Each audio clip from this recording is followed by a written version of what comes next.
Welcome to the Books of Titans podcast hosted by Eric Rostad. Join him on his 15-year journey through the immortal books. He'll share what he's learning, explore profound ideas across time and cultures, and share the one thing he always hopes to remember from each immortal book. Today I'm going to cover The Picture of Dorian Gray by Oscar Wilde. This is from book 22 for my 2025 reading list. Well, I like to write in my books, and I'm holding my copy of The Picture of Dorian Gray here. And when I purchase a book, I like to write the date that I purchased it. And oftentimes I'll write the location as well. But in this one, I've got August 3rd, 2002. And this particular copy is a Barnes & Noble classic, so I purchased it at Barnes & Noble. And then I put the dates that I read it. And so I bought it August 3rd, 2002, so 23 years ago. And then the dates that I read it were August 3rd, 2002 to August 5th, 2002. So I started reading it the very day that I purchased it, and then it just took me 3 days.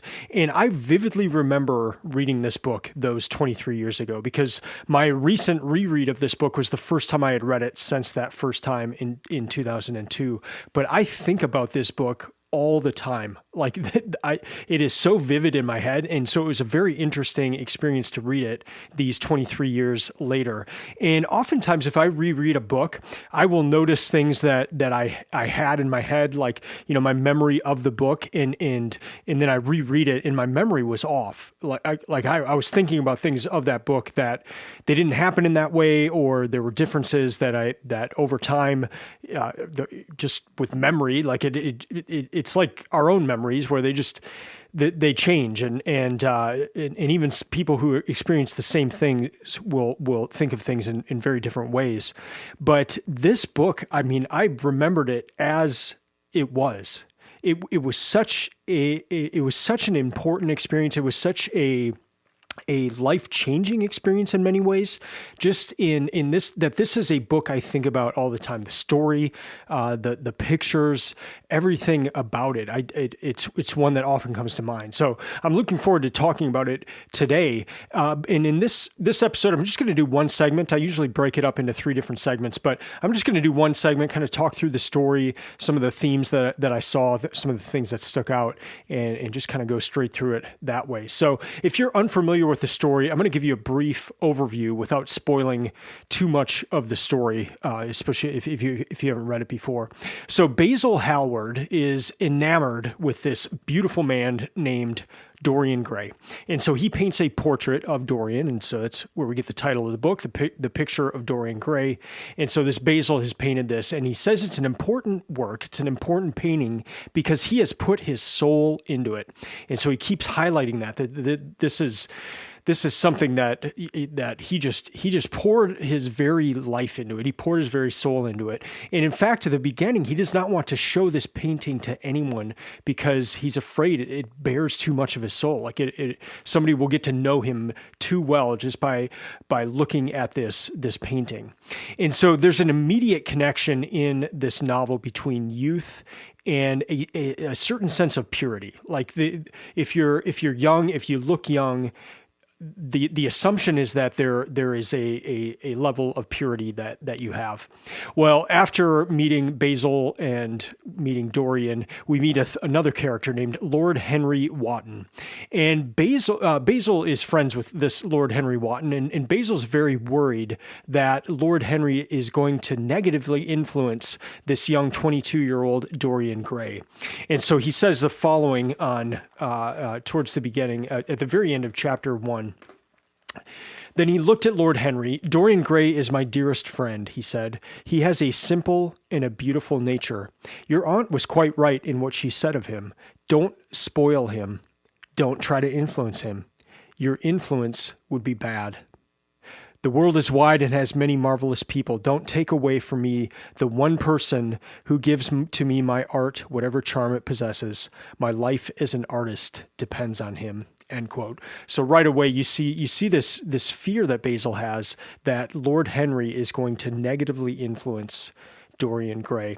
And influence is a word that comes up over and over in this book. So many different characters influence each other, but there's a certain level of almost a blank slate. We learn a little bit about Dorian, his early life, and just how he grew up, and he did not really have a great early life in terms of having parents and that kind of thing.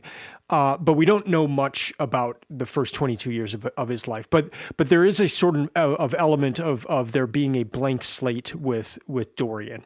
And so there is this fear that he will be influenced negatively, and then that will set a certain direction of his life. And the reason for that, and the reason Basil is afraid of this, is that Lord Henry follows the philosophy of pleasure. That is what his life is about. You do things that create pleasure for you. If people are in the way of that pleasure, well, tough for them. They got in the way. But you just at all costs you pursue pleasure, and so that's what he is talking to Dorian about. And Dorian kind of takes this up. But with this portrait, Dorian is himself is kind of taken with this portrait, and he's looking at it, and there's a certain sadness, because here he's looking at this portrait of himself as a young man, and he's just thinking, okay, this portrait will not change. This portrait will always be the young me. So as I grow old, as I start falling apart, this portrait will be a reminder of the way my body used to be. And so here's a part where he makes a Faustian bargain with this painting. So he says this: "How sad it is! I shall grow old and horrible and dreadful, but this picture will remain always young. It will never be older than this particular day of June. If it were only the other way. If it were I who was always to be young, and the picture that was to grow old. For that, I would give everything. Yes, there is nothing in the whole world I would not give. I would give my soul for that." I'll end the quote there. So Faustian bargain is where you make a deal with the devil. You get something in exchange for, usually it's in exchange for your soul. And I mean, these are the very words he's using here. I would give my soul for that. Well, there's, a sort of magic that happens just by him saying these words. And that's exactly what happens. The picture then will take on the degradation, the time.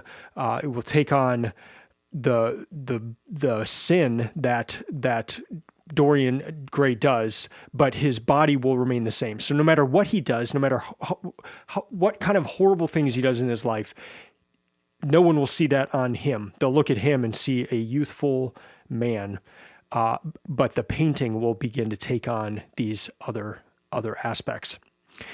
And what's interesting is that starts a separation. So there's a separation between body and soul. And in that first, that happens in chapter 2, I believe.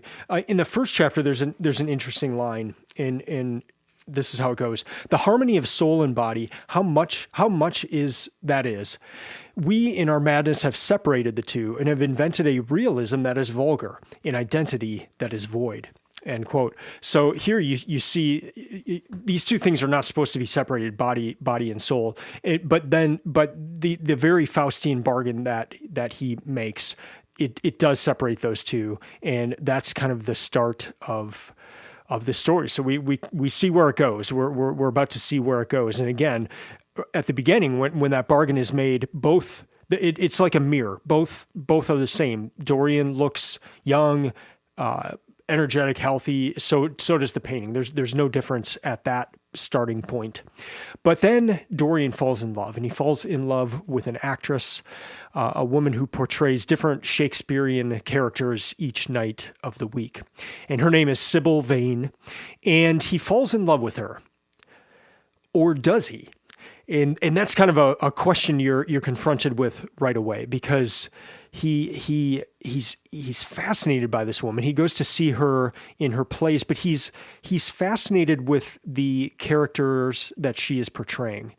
He's fascinated by the fact that she is a different person each night as he goes to see her play. But he's also fascinated with the way that she can move people's souls. He's fascinated by what she can do and the power that she has while she's on stage. And so you're kind of left with that question of is he really in love with her or not? And so some things happen where she I don't want to give it away, but something happens. It's really awful, and he really is to blame in many ways. And he goes home and he looks at the portrait, and something has changed in the portrait. And we find out later some tragic news, but the portrait knew that news before even Dorian knew the news. And so that's kind of the start of this separation from then on. And it's really interesting in that first part of, what will Dorian do? Will Dorian try to make things right, or will he go the opposite direction? So it's really a split at that point, and you kind of see what happens from there.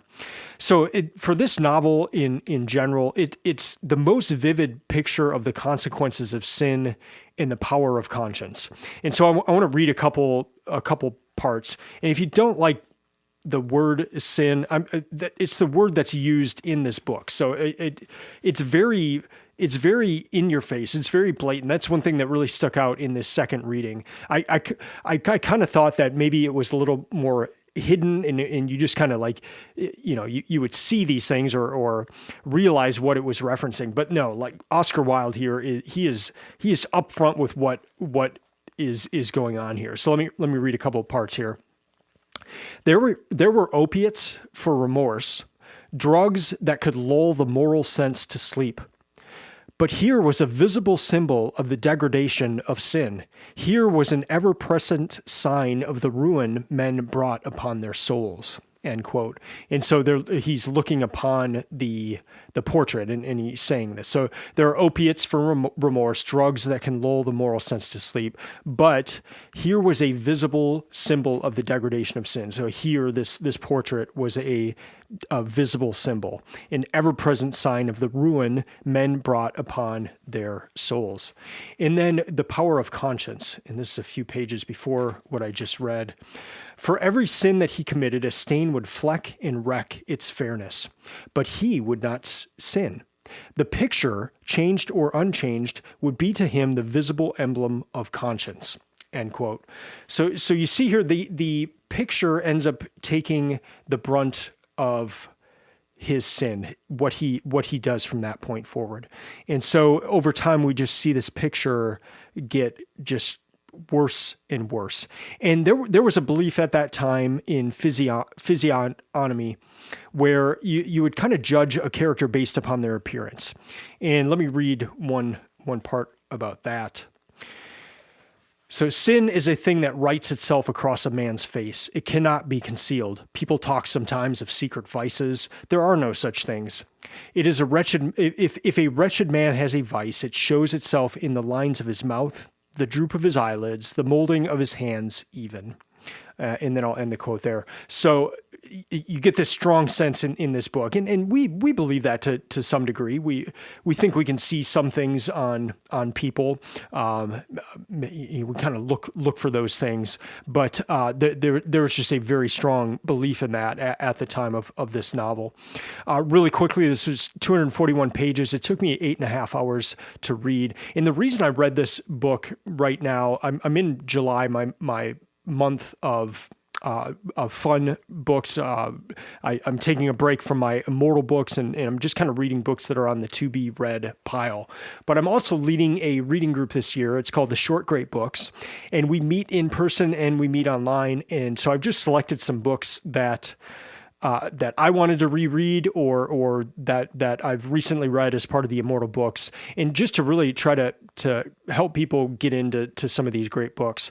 This ended up being kind of a rather long one. Most of the other books are between 2 and 5 hours to read. This one took 8.5 hours, but it was really good. I do hope you read it if you haven't. So let me cover a few themes that show up in this book. The first one is I've already mentioned a lot, but it's youth. And the other thing about this novel, it seems so modern. It seems so relevant to our own time. And you see over and over in this novel the importance of youth and just how youth is viewed. And I just kept thinking about our social media now when I was reading this novel. I mean, there are filters that we have on social media, the social media platforms, especially ones where it's more photography based, where you have filters that just make you look younger. And that's a very strong part of it. I mean, you want to put your best foot forward on these platforms, and so there's this strong desire to kind of make yourself look younger, or even have the camera at an angle that makes you look younger, or just these variety of filters.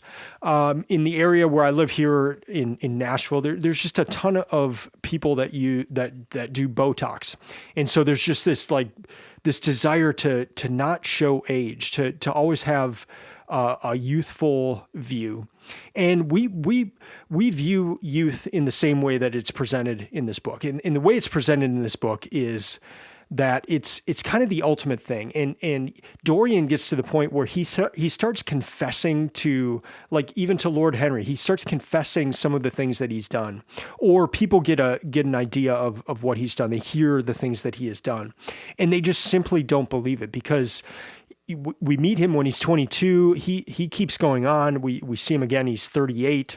And then the novel keeps going on after that. So this is a man who has not changed looks from 22. And people look at him and like, he's just this kind of eternal youth. There's almost this immortality to him. He must be doing something right. And so these terrible things that I'm hearing about him, there's no way that those things could be true simply because he looks young. And so, yes, you've got the belief in physiognomy, but also just we do the same thing. I mean, just look at Tom Cruise. I saw a photo of him the other day with that kid from the Human Head Weighs 8 Pounds movie. And that kid now is an adult and looks older than Tom Cruise. And Tom Cruise is in his 70s and just looks like he looks young. And there's just like, there's some aspect of that of what magic is Tom Cruise doing here where he's 70 and he looks like he's 40?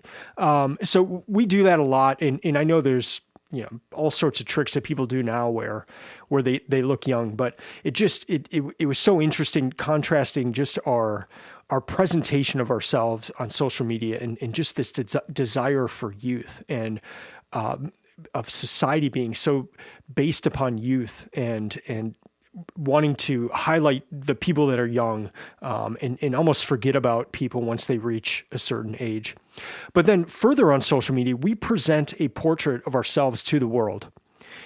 It's so similar to this kind of separation that we have that we see in this novel, where we've got this separate portrait, and then you've got the front-facing Dorian Gray who is going out in public, and yet this portrait is the truth. This portrait is actually showing the real Dorian Gray, and so what you're seeing in person with Dorian Gray is not the person. And I thought about my own social media use. Like, I post on Books of Titans accounts more than I do on my personal accounts. And it's almost like I want to present that part of me more than I do under my own name. And we can do that on social media where we present different portraits of ourselves to the world. And just this throughout the novel where you see people not even believing that Dorian is capable of certain things because of that youth. So first big thing is youth. Second big thing is covering shame. And so this portrait of Dorian Gray, he hides it. He's so ashamed. Like, once he notices that it changes, he gets a key to a closet. He gets the only key. He makes sure of that. And then he unlocks the closet, puts it in the closet. But even in the closet, he puts a covering over the painting. And it's just so interesting. Like, it's such a Adam and Eve story type of thing of once there's shame, there's this immediate desire to cover. And there's this immediate desire to cover shame. And there's a lot of talk in this novel about the soul and bearing your soul and what not wanting to bare your soul to others because it's embarrassing. It's the deepest part of you. And so there's this separation, and he's covering this portrait that's actually showing his shame. It's actually showing him. So he covers it, he hides it. Same as Adam and Eve. There's this immediate hiding. And just even this past week where we had the Coldplay Cam incident, and you just saw that immediately, like these people are having an affair. Like their immediate response, almost their unconscious response, is to duck down and hide. And it's to cover. It's to cover shame. And that was such an incredible picture of like hiding and covering in immediate. And you just see that throughout this novel. Third big theme is this idea of forgetting or separating or being silent. And so let me read one part here. But you see this throughout the novel of when Dorian does something wrong or something atrocious, the advice he gets is just to not talk about it, to forget about it. You don't want to ruin your reputation, and that's what you're going to ruin if you talk about this or if you keep bringing it up. So if you just forget about it, it will go away. And there's just this incredible part where Dorian has just killed somebody, and then he says, "Poor." And then he says the person's name. I don't want to give it away. What a horrible way for a man to die. And that's his comment about this, but he killed the man. And he's sitting here, just what a horrible death this person had. And yet he is the person that did, but you just see right there's this separation where he doesn't even view himself as the murderer. It's just this terrible thing that happened to this person.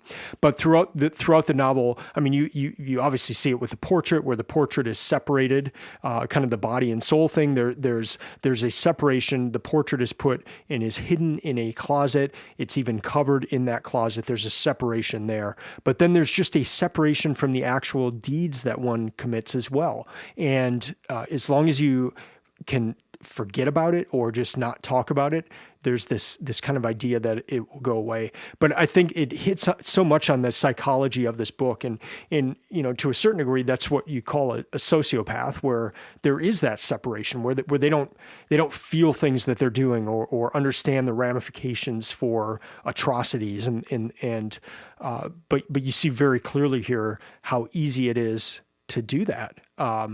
To some degree, I mean, the stuff is still going on to this portrait, but there is this element where Dorian is just, there's like a separation in his mind of the act and him actually committing that act. Another theme, kind of the fourth one here, is the idea of influence. And I mentioned that at the beginning, where Lord Henry is influencing Dorian, but you see it throughout. You've got Sybil influencing people as she's acting. You have Dorian influencing other people. You have Basil being influenced by Dorian, and so this throughout you're seeing this influence. And I started to think about this. I've just kind of come off reading all of the Greek tragedies, so I've got tragedies on my mind, and I like considering books and if they're tragedies, and even last month or 2 months ago, I read The Great Gatsby, and you can view that as a tragedy. And then thinking of the picture of Dorian Gray, I just thought, this is really a tragedy. But with Greek tragedy, one of the main questions you have in a lot of those tragedies is the person fated to do this? Like, have the gods set something in motion that this person cannot change? And if that's the case, you're watching this person and you're just thinking, almost like a horror movie, like, don't go in the room. You're going to get killed. But it's like the person has to go into the room. And that's, you see that over and over in tragedy. And so with that mindset, it just kind of made me ask the question, is Dorian Gray fated to do this? Like, does he have to walk in this way? Or is there a way that he can shift course? Or even at the beginning, was there a way he could have not gone in the direction that he ended up going? And direction's a big thing for me. I love kind of looking at works through this lens of direction. And there's just this incredible picture at the end of this work where you see Dorian almost with this desire to change. And you don't know if it's true. You don't know if it's just totally based on narcissism by that point, or if there is some element of a true desire to change course. But it begs the question, like, what if he had done that? Like, what if he had changed course? What if he had started going in a different path? And perhaps he was too far gone by that point. I mean, even in the legal sense of if he had changed course and had even admitted what he had done, he probably would have been tried and executed immediately just for his crimes. But what if he had been able to kind of shift course? Would that have changed the portrait? So the degradation of the portrait that shows all the things that he had done, would that have gone back? Would that have been possible, or was that portrait set? Like, were the sins that portrait was showing, were those there to stay, or could they have kind of reverted back? And it just made me think of the paragraph I think is the most important I've come across in this reading project, and that one's from Mere Christianity by C.S. Lewis. Let me read the quote. I would much rather say that every time you make a choice, you are turning the central part of you, the part of you that chooses, into something a little different from what it was before. In taking your life as a whole with all your innumerable choices, all your life long, you are slowly turning this central thing into a heavenly creature or into a hellish creature, into a creature that is in harmony with God and with other creatures and with itself, or else into one that is in a state of war and hatred with God and with its fellow creatures and with itself. I'll stop reading there, but I thought of that so much in thinking about the portrait, like either becoming a heavenly creature or a hellish creature. And what you see with this portrait at the end is you are looking at a hellish creature. And that has been based upon the decisions that Dorian Gray has made. And he can't even handle looking at this portrait. But was that all fated? What did he have to go that way, or did he have a choice in the matter? This novel, and Oscar Wilde here just does an incredible job with so much by leaving it to your imagination. He doesn't tell you the extent of the degradation. He doesn't tell you the extent of what he does, but he leaves so much of it to your own imagination. And that's almost worse in some ways, because you're like, you hear about what happens to people and but you don't know the details. And so all that does is just make your mind think of what actually happened. So amazing writing in that sense, but there's almost a horror element to this work in the sense of it's left to your own imagination, and your imagination can go crazy with the horror of what has actually happened. So let me take a step back here and just kind of talk about the book for a minute in the sense of reading it 23 years ago for the first time and then rereading it. It's one of my favorite books, and it's hard to read at times, like it's disturbing, but I think it is so important. I think it's really important for teenagers or people in college, kind of, at that stage of life where you're about to embark. This is such a good picture of choices and how that can impact things. That if you have a teenager, if you are around teenagers, I would recommend this book to them. It's a very good picture in that sense. Just the change in reading it over a period of 23 years, it is a lot more blatant than I remembered. I kind of thought that there were just, that maybe Oscar Wilde would kind of allude to things, but not lay it out so clearly, but he really lays it out clearly. Like, here's an example. He had uttered a mad wish that he himself might remain young and the portrait grow old, that his own beauty might be untarnished and the face of the canvas bear the burden of his passions and his sins, that the painted image might be seared with the lines of suffering and thought, and that he might keep all the delicate bloom and loveliness of his then just conscious boyhood. Surely his wish had not been fulfilled. Such things were impossible. It seemed monstrous even to think of them, and yet there was the picture before him with a touch of cruelty in the mouth. The lines of cruelty around the mouth is clearly as if he had been looking into a mirror after he had done some dreadful thing. So, end the quote there. Yeah, it just, you see, he lays it on. Like, this painting is his sin. Like, there's a direct connection. He's not kind of playing around with it. Like, this is the man's sin being put on to this portrait. What was really interesting too, just in thinking back of reading it for the first time, was just how clearly I remembered the book, and that doesn't happen a lot. Here are some things that I really enjoyed in the work.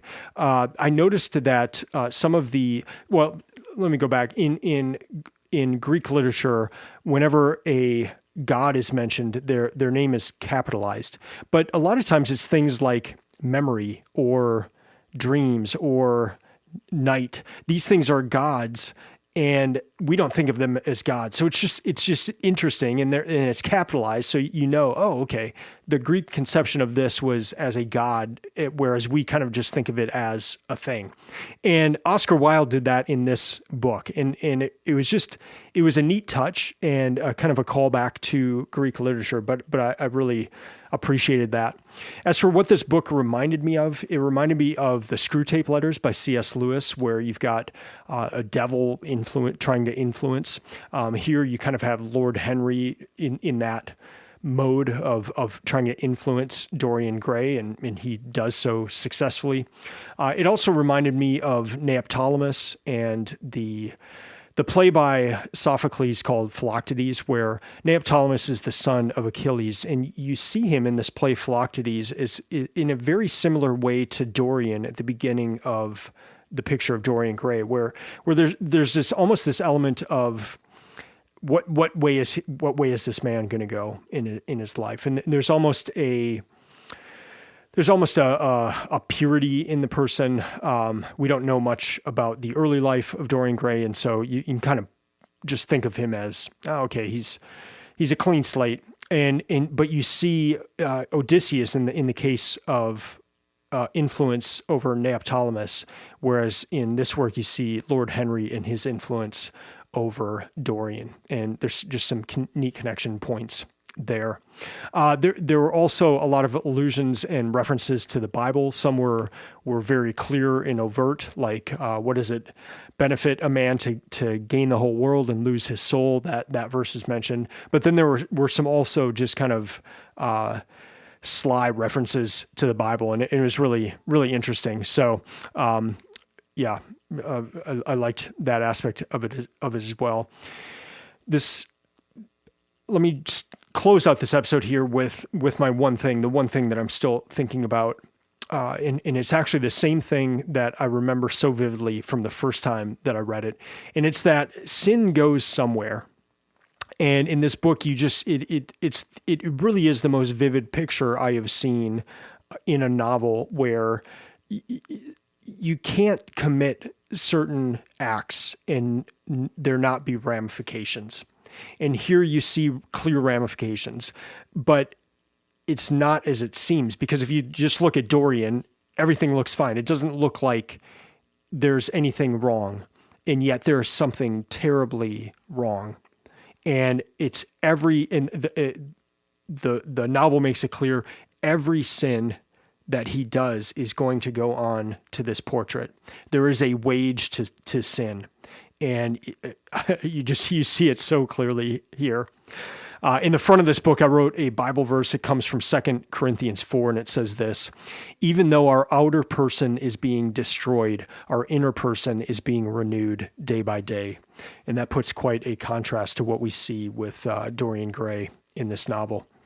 Well, that's going to do it for this episode. Thank you for listening. I would love to hear from you if you have read The Picture of Dorian Gray, if there's something that that really stuck out to you when you read it, or if even if you had a similar experience of perhaps reading it early in your life and then rereading it later, and just kind of seeing similarities and differences in the time of life that you read the book. I would say one thing that I wouldn't have gotten earlier in life is just kind of being able to see people over 20, 30, 40 years. And there are a lot of elements that are similar in that you do see that people's choices have an impact on them. It might be on their body. It might be on their mental status, but you see it so clearly when you are able to look at a life over time,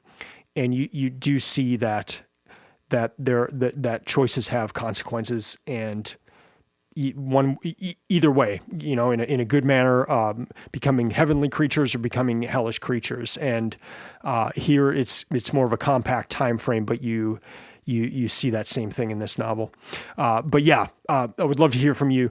Please comment on the Substack where other people can see those comments, and then we can get a conversation going. That would be fantastic. As I mentioned, I'm in my month here of reading books that are just kind of on my to be read pile. So I started with The Library of Ancient Wisdom. I then went to The Idea Machine by Joel J. Miller. I then read The Picture of Dorian Gray, and now I'm reading An Odyssey by Daniel Mendelsohn, Dr. Daniel Mendelsohn. And that is a book about his father who audited a course of his about Homer's Odyssey, but he talks about the Odyssey. He talks about his relationship with his father. He talks about this cruise that they took through the kind of the area of where the Odyssey took place. And it's just so well written, and you learn a lot about the Odyssey. So I'm really enjoying that one. So I'll have time for maybe a few more books here in July, and then get back into some different reading then in August. So you can follow Books of Titans on Instagram or Twitter. Also, the website is stock full of resources to help you find the best books and to create your own reading list. I'll be back next week to discuss another book from my 2025 reading list. Until then, keep reading, keep learning, and keep listening. I'm out.